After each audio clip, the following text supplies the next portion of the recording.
Our next guest currently works in the music industry. She is also a singer, songwriter, and a Nashville recording artist. Please welcome Miss Torrey McDowell. Thank you, Hope. Thank you for being here. Yeah, thanks for having me. Most excited for you to be here and to talk all about you. So before we begin, how do we know each other?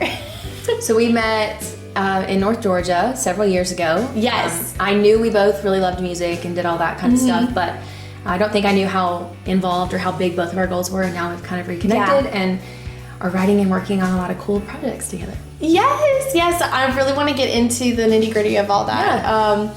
But before then, how did you get into music? Like, I know it's a huge passion of yours, and so when did that all begin? I mean, I've been singing in choirs since I was in 5th grade. We had to audition to be in the elite 5th grade choir, Miss Crumley's class. And I auditioned, and I thought, this is it. This is my moment. I'm about to be famous. Obviously, yeah. So I did that, and then I was singing chorus through middle school and high school, and I was in a vocal scholarship in college and sang in some choirs and went on tours with them and all that stuff. So it's been a ride. A long time. A long time. I love it though, and you've accomplished so much. I know you have been doing so much in this past year, 2021, to gear up for this brand new year, 2022. So I really want to talk about what you plan on doing for this new year, because it's our New Year episode. Yeah, so for 2021, my priorities were to get to Nashville, start writing with more people, get more networking opportunities, perform in as many writers' rounds as I can. Yeah. And I'll just continue to build on that in the new year. But excitingly, of course, again, with some of the projects we're working on, I'll be releasing music for the first time in 2022, probably February, March is what we're shooting for our first single release. And I'm just really excited about that. We found a really awesome producer that I love, and he completely understands our vision and supports our ideas, and I think it's good. I think we're a good collaborative group and can give each other feedback and take it and work with it. Who's in your collaborative group? So right now, like I mentioned, Hope and I are writing. I'm working on projects together. My producer is Christian Harger, and he is also a native of Nashville currently. And then Caroline McGowan, who also lives in Nashville, and Kimberly Linville, who lives in Charleston, but we Zoom and write together. And so those are the 3 primary writers I'm working with right now on the upcoming release projects with Christian producing.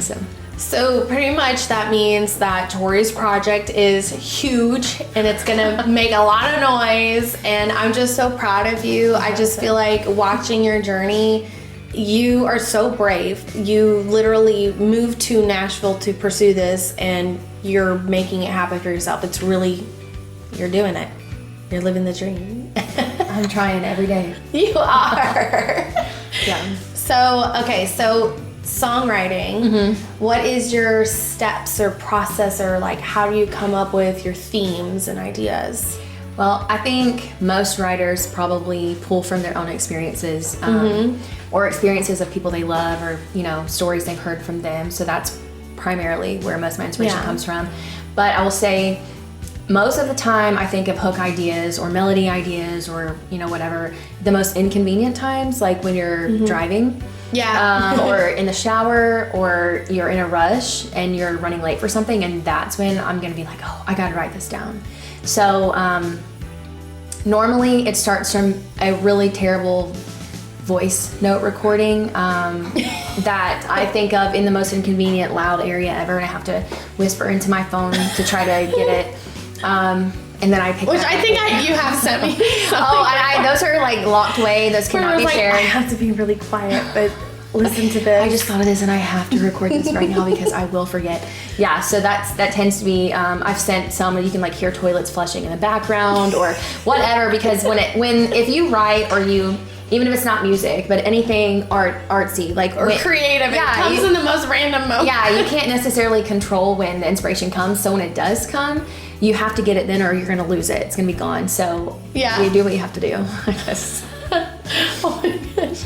I don't know. I think you're so talented, and I I love the topics that you choose because you really pull from a place of, I don't want to say personal because it's so casual, but it is personal though. It's pretty. It is very personal. So I think a lot of people are really going to resonate with what you have to say and the stories that you want to share. And the way that you write and the way that you think, sometimes I go, and I've literally said to you, like the last trip I went up to Nashville to see you, I was like, wow, I never even thought of it that way. So I definitely feel like everybody else is gonna find it to be really special, and I'm just really proud of you. Thank you. And I'm excited for you. I cannot wait. I'm really excited.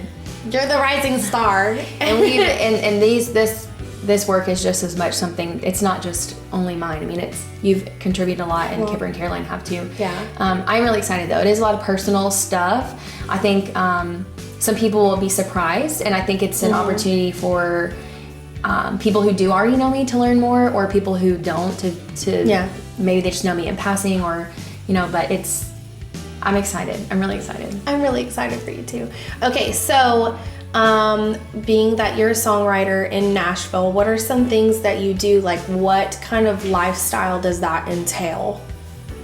So I didn't prep you for that one, but I tell people that when I'm networking or just friends that I have in town, I feel like I work like 60 or 70 hours a week, but really my full-time job is 40 of that I am compensated for, and the other 20 plus is for free. I don't. It's for your love of music and your networking and performing. Yeah, for sure. So I work 9 to 5 at a music business firm downtown. So we do a lot of essentially money management for artists, instrumentalists, people who do PR in the music industry, even makeup artists, videographers, photographers, all kinds of industry professionals. We make sure that they pay their bills, that their PRO payouts are correct, royalties are all in line. So in my 9 to 5, I learn a lot about the day-to-day things that people don't necessarily enjoy. We don't think about. That sometimes creative minds have a hard time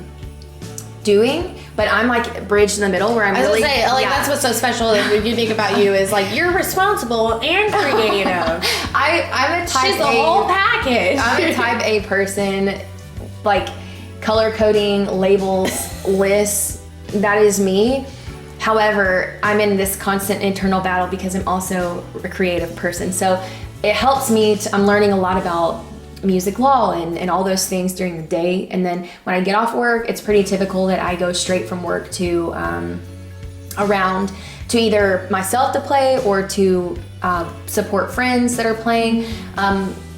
Another thing too that to get rounds in Nashville is you can't just go and sign up for rounds. I mean, you kind of have to be introduced to the people who organize these rounds, or all that. So even if I'm not playing, or even if my friend's not playing, but it's a new location that I would like to be able to get in, I'm going to go and meet the promoter, the organizer, so that I can figure out what I need to do to get added on their roster, basically. And that's really good advice for you that you have taught me, because I was totally under this impression that, I can just walk in and do a songwriting round, and you're like, no, you have to have someone vouch for you.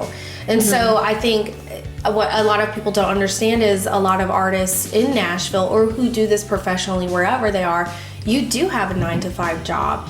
And then when you do go and you perform, it is an honor and a privilege to be there. And even though you're not paid to do it, it's a huge... You're paid. It's an invitation. Your compensation is really growing your following in whatever capacity and the opportunity. And then networking with people that can get you a slot. Or I'm really thankful for some of the friends that I've made. Thankful for all the friends I've made. Not all of them are music people, which I think is important to not only have. You'd want separation, but a lot of them. Once they hear your stuff, or they write with you, or they hear you perform somewhere else, they will then be more inclined to tell the promoter they know, or the organizer they know, oh no, she can do this, she's capable. Some places it's easier than others. But yeah, that's what I do almost at least 2 or 3 times a week. I'm either playing somewhere or I'm going to network. I'm also a part of some other groups that are specifically networking events, so nobody's playing any music at all. It's really just events where people that work in the industry are there, and that could be anywhere from they work at a label, they work at a PRO, they work in management, PR, whatever it is.